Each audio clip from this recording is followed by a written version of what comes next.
नमस्कार, धनश्री किचनमध्ये तुमच्या सर्वांचं स्वागत आहे। आज आपण लसणाची राजस्थानी चटणी बनवणार आहोत। राजस्थानी लसूण चटणी। त्यासाठी मी अर्धा लसूण चेचून घेतलाय आणि अर्धा लसूण परत चेचून घेतलाय, कारण पूर्ण लसूण एकदम सगळे लसण उडत होती, त्यामुळे मी अर्धे अर्धे कुटून घेतले। त्याच्यामध्ये मिक्सरला वाटून नाही घ्यायचे, आपल्याला पेस्ट नाही करायची, असंच हे करायचं, कुटायचं। आता ह्याच्यामध्ये कश्मीरी लाल टाकूया। तुम्ही तुमच्या आवडीनुसार तिखट टाकायचं आहे। कश्मीरी लाल असंही तिखट नसतं जास्त। हळद टाकायची आहे, धना पावडर टाकायची आहे,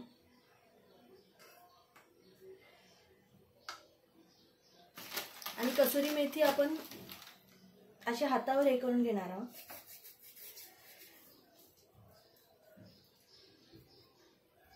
इथे तर कढई ठेवायची आहे।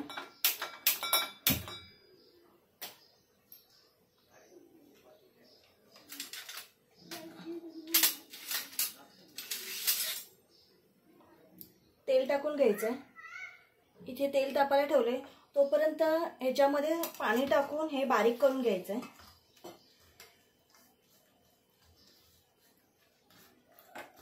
हाताने छान बारीक करायचं।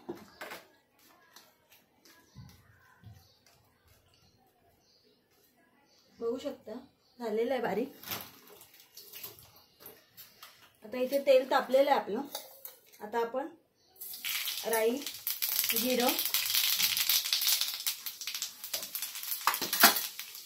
आणि हे टाकून घेऊया।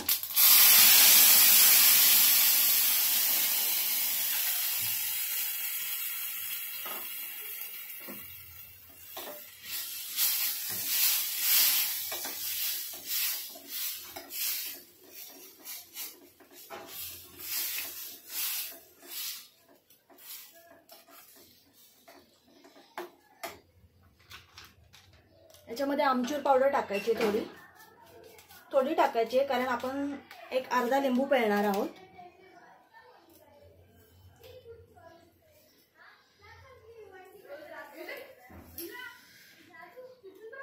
चवीनुसार मीठ टाकायचंय।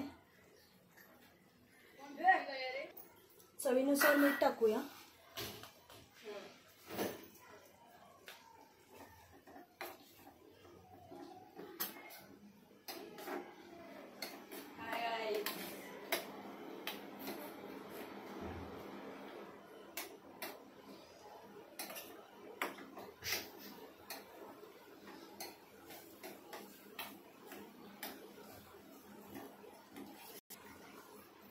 पहा, इथे लसूण चटणी झालेली आहे आपली।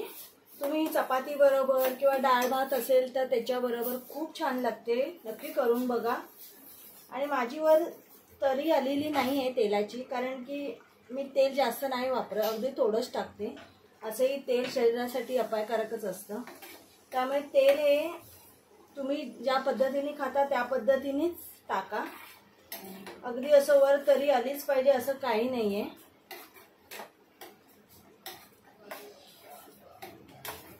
आपली राजस्थानी लसूण चटणी झालेली आहे। कमेंट करून सांगा मला तुम्हाला कशी वाटली। लाईक करा, शेअर करा, सबस्क्राईब करा। बाय।